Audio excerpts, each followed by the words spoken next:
Jaya Radha Madhava Punya Vihari.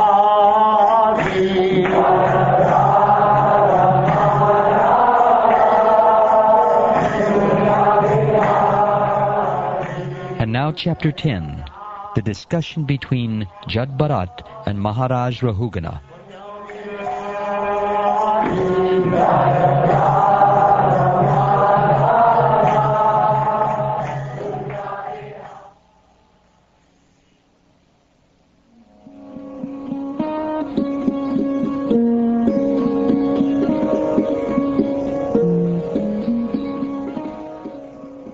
Shukdev Goswami continued, My dear king, after this, King Rahugana, ruler of the states known as Sindhu and Sovira, was going to Kapilashram. When the king's chief palanquin carriers reached the banks of the river Ikshumati, they needed another carrier. Therefore they began searching for someone, and by chance they came upon Bharata. They considered the fact that Bharata was very young and strong and had firm limbs. Like cows and asses, he was quite fit to carry loads. Thinking in this way, although the great soul Bharata was unfit for such work, they nonetheless unhesitatingly forced him to carry the palanquin. The palanquin, however, was very erratically carried by Bharata due to his sense of non-violence. As he stepped forward, he checked before him every 3 feet to see whether he was about to step on ants. Consequently, he could not keep pace with the other carriers. Due to this, the palanquin was shaking, and King Rahugana immediately asked the carriers, Why are you carrying this palanquin unevenly? Better carry it properly. When the palanquin carriers heard the threatening words of Maharaja Rahugana, they became very afraid of his punishment and began to speak to him as follows. O Lord, please note that we are not at all negligent in discharging our duties. We have been faithfully carrying this palanquin according to your desire, but this man who has been recently engaged to work with us cannot walk very swiftly. Therefore, we are not able to carry the palanquin with him.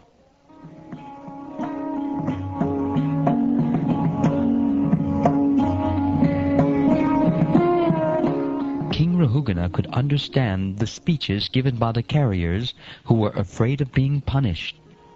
He could also understand that simply due to the fault of one person, the palanquin was not being carried properly. Knowing this perfectly well, and hearing their appeal, he became a little angry, although he was very advanced in political science and was very experienced. His anger arose due to his inborn nature as a king. Actually, King Rahugana's mind was covered by the mode of passion, and he therefore spoke as follows to Bharata, whose Brahman effulgence was not clearly visible, being covered like a fire covered by ashes. How troublesome this is, my dear brother. You certainly appear very fatigued because you have carried this palanquin alone, without assistance, for a long time and for a long distance. Besides that, due to your old age, you have become greatly troubled. Oh, my dear friend, I see that you are not very firm, nor very strong and stout. Aren't your fellow carriers cooperating with you?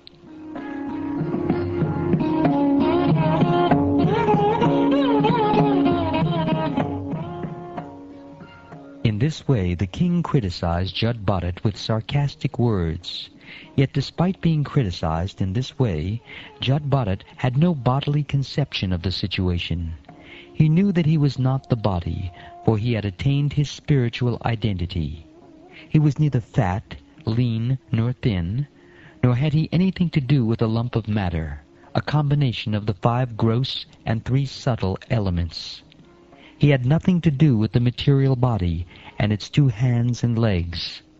In other words, he had completely realized his spiritual identity, or Aham Brahmasmi. He was therefore unaffected by this sarcastic criticism from the king. Without saying anything, he continued carrying the palanquin as before. Thereafter, when the king saw that his palanquin was still being shaken by the carriers, he became very angry and said, "You rascal! What are you doing? Are you dead despite the life within your body? Do you not know that I am your master? You are disregarding me and not carrying out my order. For this disobedience I shall now punish you, just as Yamaraj, the superintendent of death, punishes sinful people.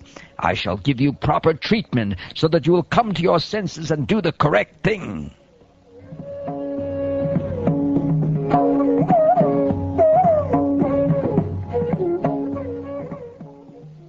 Thinking himself a king, King Rahugana was in the bodily conception, and was influenced by material nature's mode of passion and ignorance.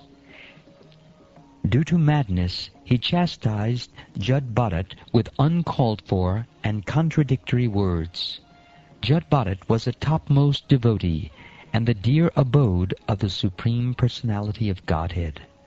Although considering himself very learned, the king did not know about the position of an advanced devotee situated in devotional service, nor did he know his characteristics.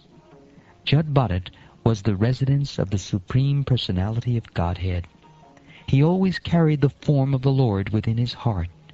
He was the dear friend of all living beings, and he did not entertain any bodily conception. He therefore smiled and spoke the following words. "My dear king and hero, whatever you have spoken sarcastically is certainly true. Actually, these are not simply words of chastisement, for the body is the carrier. The load carried by the body does not belong to me, for I am the spirit soul. There is no contradiction in your statements, because I am different from the body. I am not the carrier of the palanquin. The body is the carrier. Certainly, as you have hinted, I have not labored carrying the palanquin, for I am detached from the body. You have said that I am not stout and strong, and these words are befitting a person who does not know the distinction between the body and the soul. The body may be fat or thin, but no learned man would say such things of the spirit soul. As far as the spirit soul is concerned, I am neither fat nor skinny. Therefore you are correct when you say that I am not very stout. Also, if the object of this journey and the path leading there were mine, there would be many troubles for me, but because they relate not to me but to my body, there is no trouble at all. Fatness, thinness, bodily and mental distress, thirst, hunger, fear, disagreement, desires for material happiness, old age, sleep, attachment for material possessions, anger, lamentation, illusion, and identification of the body with the self, are all transformations of the material covering of the spirit soul. A person absorbed in the material bodily conception is affected by these things, but I am free from all bodily conceptions. Consequently, I am neither fat, nor skinny, nor anything else you have mentioned. My dear king, you have unnecessarily accused me of being dead, though alive. In this regard, I can only say that this is the case everywhere, because everything material has its beginning and end. As far as your thinking that you are the king and master, and thus trying to order me, this is also incorrect, because these positions are temporary. Today you are a king, and I am your servant, but tomorrow the position may be changed, and you may be my servant, and I your master. These are temporary circumstances created by Providence. My dear king, if you still think that you are the king, and that I am your servant, you should order me, and I should follow your order. I can then say that this differentiation is temporary, and it expands only from usage or convention. I do not see any other cause. In that case, who is the master and who is the servant? Everyone is being forced by the laws of material nature. Therefore, no one is master and no one is servant.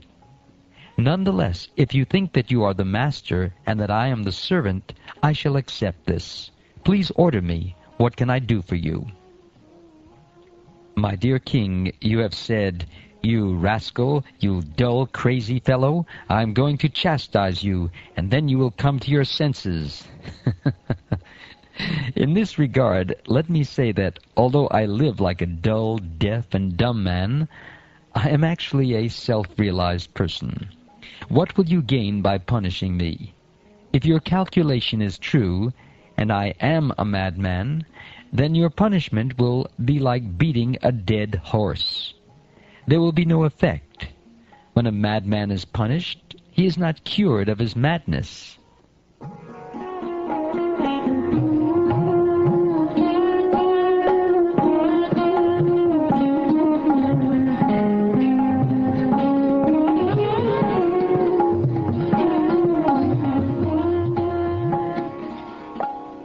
Shukdev Goswami said, O Maharaj Parikshit, when King Rahugana chastised the exalted devotee Jada with harsh words, that peaceful, saintly person tolerated it all and replied properly. Nescience is due to the bodily conception, and Jada was not affected by this false conception. Out of his natural humility, he never considered himself a great devotee, and he agreed to suffer the results of his past karma. Like an ordinary man, he thought that by carrying the palanquin, he was destroying the reactions of his past misdeeds. Thinking in this way, he began to carry the palanquin as before. O best of the Pandu dynasty, the king of the Sindhu and Sovira states, Maharaja Rahugana, had great faith in discussions of the absolute truth. Being thus qualified, he heard from Jada that philosophical presentation which is approved by all scriptures on the mystic yoga process, and which slackens the knot in the heart. His material conception of himself as a king was thus destroyed. He immediately descended from his palanquin and fell flat on the ground with his head at the lotus feet of Jada in such a way that he might be excused for his insulting words against the great Brahman. He then prayed as follows. O Brahman, you appear to be moving in the world very much covered and unknown to others. Who are you? Are you a learned Brahmin and saintly person? I see that you are wearing a sacred thread. Are you one of those exalted liberated saints, such as Dattatreya and other highly advanced learned scholars? May I ask whose disciple you are? Where do you live? Why have you come to this place? Is your mission in coming here to do good for us? Please let me know who you are.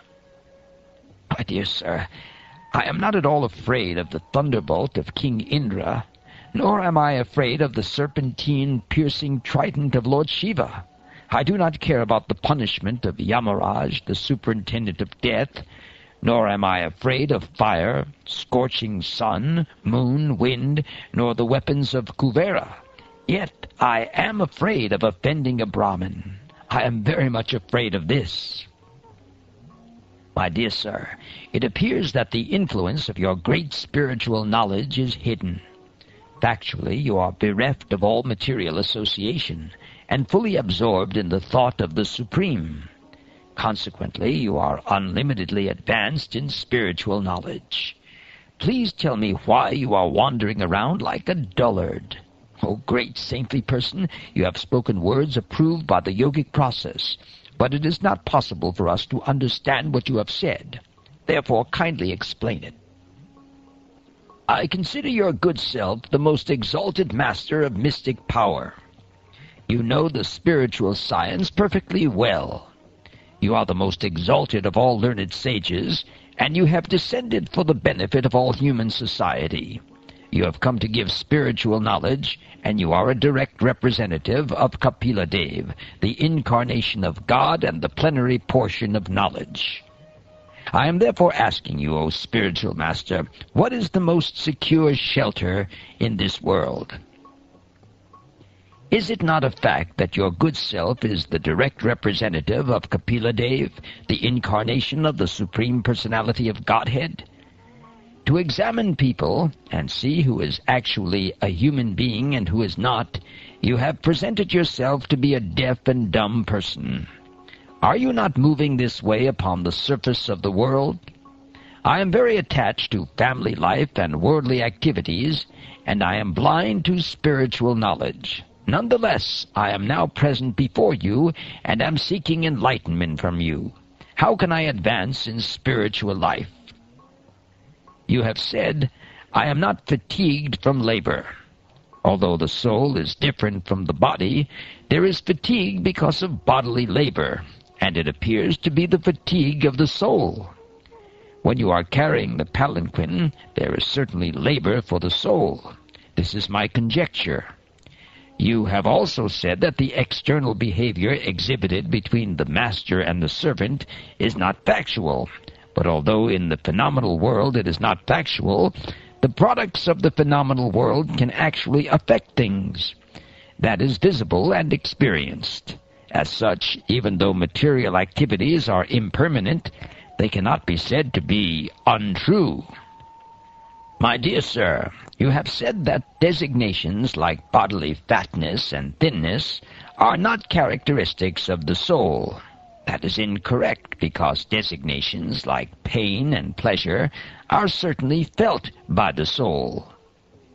You may put a pot of milk and rice within fire, and the milk and rice are automatically heated one after the other.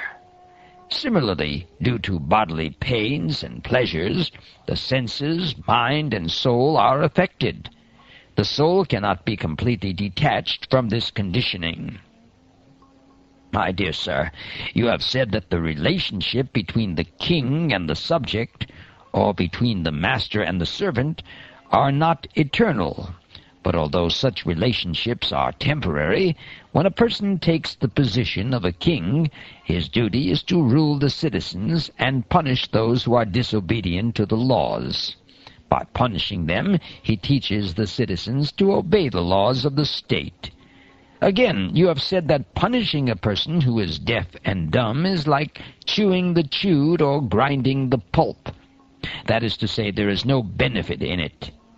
However, if one is engaged in his own occupational duty, as ordered by the Supreme Lord, his sinful activities are certainly diminished. Therefore, if one is engaged in his occupational duty by force, he benefits, because he can vanquish all his sinful activities in that way. Whatever you have spoken appears to me to be contradictory. O best friend of the distressed, I have committed a great offense by insulting you. I was puffed up with false prestige due to possessing the body of a king. For this I have certainly become an offender. Therefore I pray that you kindly glance at me with your causeless mercy. If you do so, I can be relieved from sinful activities brought about by insulting you. O my dear Lord, you are the friend of the Supreme Personality of Godhead, who is the friend of all living entities. You are therefore equal to everyone, and you are free from the bodily conception. Although I have committed an offense by insulting you, I know that there is no loss or gain for you due to my insult. You are fixed in your determination, but I have committed an offense. Because of this, even though I may be as strong as Lord Shiva, I shall be vanquished without delay due to my offense at the lotus feet of a Vaisnava.